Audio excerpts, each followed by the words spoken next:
Dylan! Dylan! Pasensya na po sa lahat.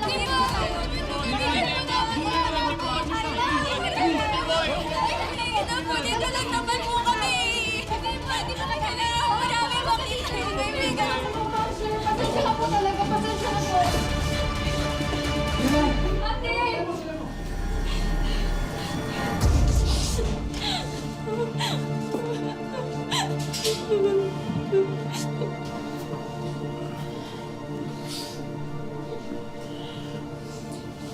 Nai-report ko na sa presinto yung panginidnap ni Rita.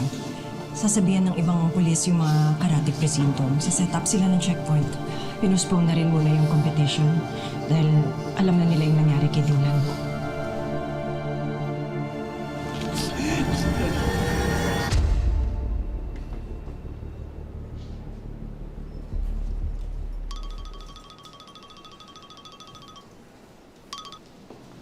Hello?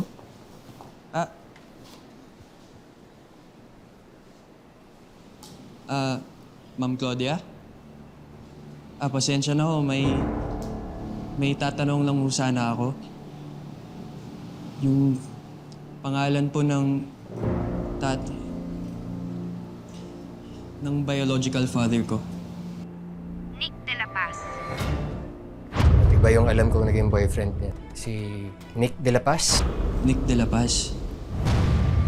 Rita ang pangalan ng una niyang asawa. At Dairon? Dailon? Basta di ang pangalan ng kuya mo.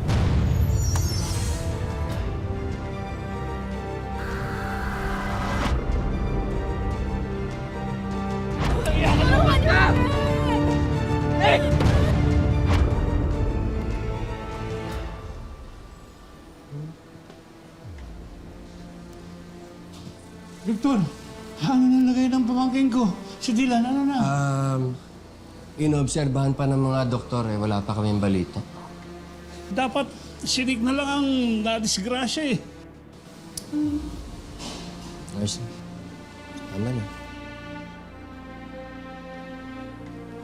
Dok, ano na ho ang lagay ng pamangkin ko? Dok, kamusta ho si Dylan? Stable lang ho ang kondisyon niya sa ngayon. Pero kailangan pa rin ho namin siya ma-examine na mabuti. Meron siyang ilang bali sa tadyang at natagkaroon siya ng concussion. Sanhin ang pagkakabaldog ng ulo niya sa semento. At dahil doon sa kasamaang palad, pumatos siya ngayon. Comatose? Anong comatose to? Ang ibig sabihin, kailan siya gigising? Kailan siya makakausap? Hindi ho natin masasabi kung kailan siya magigising. Maaring sa loob ng ilang araw, ilang linggo, o sa loob ng ilang buwan. Kaya mabuti ho siguro, ipatawag na yung kanyang mga magulang at kamag-anak para maihanda sila sa posibleng mangyari.